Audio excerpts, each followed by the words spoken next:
So if you had seen the most recent video uploaded on this channel, you would have seen the conversation that we had about Elliotte Friedman and the 32 Thoughts podcast. That's relevant to this video, because while it's true, we're going to be looking at some tweets that were posted in regards to what Friedman said on 32 Thoughts, we do have to put a disclaimer at the beginning and say that the 32 Thoughts podcast episode that these tweets are from was actually from July 6th. It was the last episode of the season, and 32 Thoughts has been on a break ever since then. It's kind of par for the territory with the off-season and the NHL schedule, etc., etc. With that said, though, the most recent 32 Thoughts podcast episode from July 6th is 3+ hours long, so it's not like folks like NHL Rumor Report have the time to sit down, listen to everything, and tweet about every single thing that's said on the podcast as it's said on the same day that it's said. So I do not really fault NHL Rumor Report for going out there and making tweets weeks later in regards to things that Friedman said, because honestly, it's like, what's changed from then until now? Right? Like, especially in regards to this stuff, the Edmonton Oilers, I don't think any of this material has really changed. So without further ado, let's get into these comments by Elliotte Friedman. We're going to talk about some players on the Oilers, and then I also wanted to talk about a Travis Yost piece from TSN that talks about a name that potentially could head over to the Edmonton Oilers. That is all coming up here in this video. Let's start off by reading Elliotte's thoughts on the Edmonton Oilers trade pieces. I think basically, Edmonton checked in with all their guys with no trade clauses.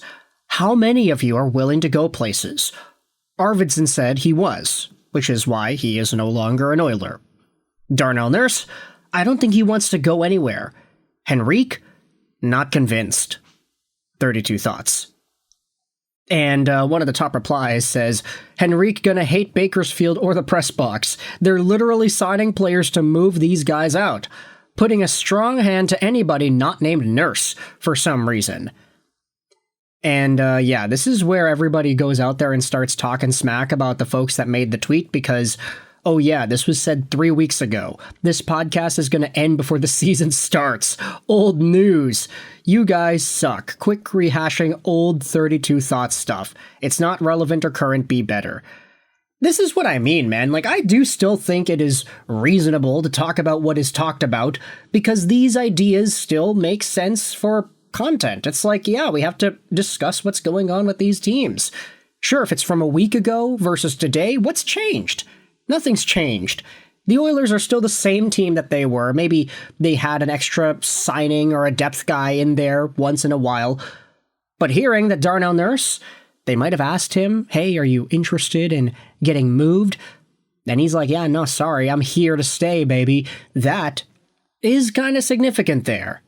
The fact that the Oilers are willing to go that extra mile and start talking to no trade clause guys and say, hey, would you be willing to waive? Would you be willing to help us free up some money? We got to re-sign Bouchard. There's an offer sheet threat from Carolina, so we're not going to alleviate any stress on that. We're going to go balls to the wall, making sure we give him all the money that he needs.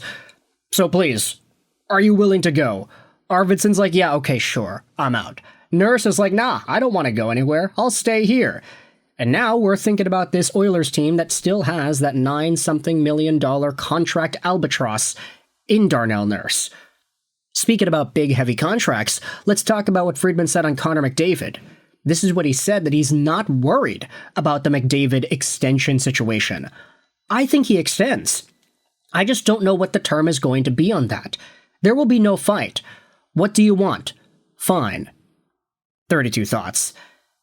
And yeah, I agree with that. I think that the Oilers are just literally going to give McDavid whatever it is that he wants. Connor has all the control here. It's Connor McDavid. There is no reason to bargain. There is no reason to negotiate if you're Edmonton.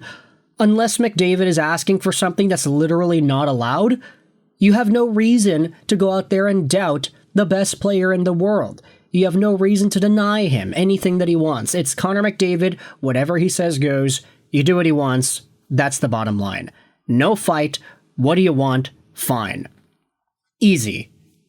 But if it was Matthews, that tone would change. Yeah, okay. This quote is like 2 weeks old. Nice. It was from July 6th, folks. Come on.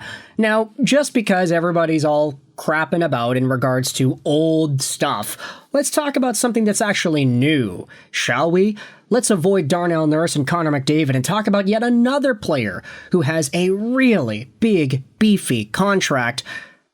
Could Erik Karlsson potentially head over to Edmonton?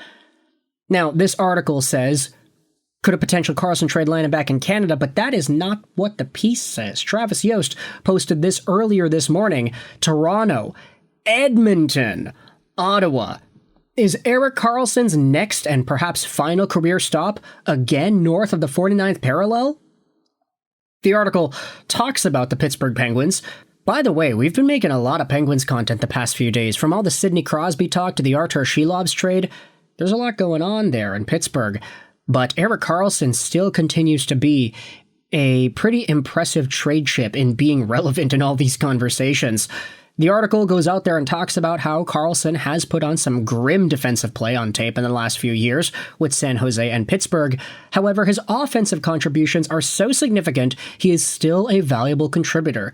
Using goals above replacement as a unit measure for total production, Karlsson is still a big-time contributor measured to his peers. He has been in the 100 percentile territory multiple seasons throughout the past few years. That's not surprising. His current contract and the $11.5 million cap hit are a major problem, but if the Penguins are willing to retain a chunk of that, Karlsson becomes an intriguing idea for a team looking for some offensive pop on the blue line. That brings us to the triumvirate of fits in Canada, starting with the Maple Leafs. Let's not go over to the Maple Leafs. Let's skip over to Edmonton. Why Edmonton? Jost goes out there and writes about, adding more offensive firepower to this Western Conference juggernaut would seem silly at first blush, but there are two compelling reasons to consider it. One, the Oilers might be able to solve a contract issue of their own as part of a bigger trade. 30-year-old Darnell Nurse and his $9.2 million cap hit have limited Edmonton's cap flexibility, and his on-ice struggles remain an issue. 2, McDavid and Draisaitl still benefit from another playmaker on the ice, especially from the blue line. Using Evan Bouchard as a comparable, McDavid sees a 5% bump in rate scoring when playing with Edmonton's best puck mover, Draisaitl a whopping 24%. If the financial numbers can be fleshed out, Edmonton has close to zero cap space, and like Toronto, Karlsson could prove to be a fantastic redundancy for a Stanley Cup contender. Now I'm just thinking about it like this. The Oilers made the gosh darn finals with John Klingberg on their D-core. What more if they got Erik Karlsson? Not to say necessarily that Darnell Nurse for Karlsson is a move that goes through. We already learned that Nurse doesn't really want to go anywhere. But if Erik Karlsson, somehow, some way, is an available option for the Edmonton Oilers, then we might just be on the cusp of watching Edmonton versus Florida Part 3 in the Stanley Cup Finals in 2026.